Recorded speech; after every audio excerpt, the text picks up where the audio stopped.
ఈ వీడియోలో గోవా నుండి వచ్చిన ఓ భక్తుడి యొక్క కథను గురించి తెలుసుకుందామండి. గోవా నుండి వచ్చిన ఒక భక్తుడు 35 రూపాయలు సమర్పించక సాయి తీసుకొనక నిగూఢ రీతిన ఇలా చెప్పారు. నా వద్ద 30 సంవత్సరములుగా ఉన్న వంటవాడు దుస్సాంగత్యానికి లోనే ఒక రాత్రి గోడకు కన్నం వేసి 30,000 రూపాయలు దొంగిలించాడు. ఆ దిగులుతో నేను పిచ్చెత్తినట్లు కూర్చున్నాను. ఒక ఫకీర్ వచ్చి నా దిగులుకు కారణం విని, షిరిడీలో సాయిబాబా అనే మహాత్ముడు ఉన్నాడు, నీ పైకం తిరిగి వస్తే షిరిడీ వస్తానని మొక్కుకొని అంతవరకు భోజనంలో నీకిష్టమైన వంటకం తినడం మానుకో అన్నాడు.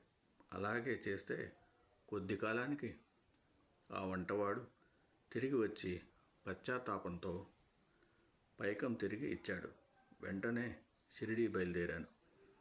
మొదట నౌకలో సరంగు ఖాళీ లేదన్నాడు. ఇంతలో ఒక జవాను వచ్చి సరంగు నొప్పించి నన్ను నౌక ఎక్కించాడు.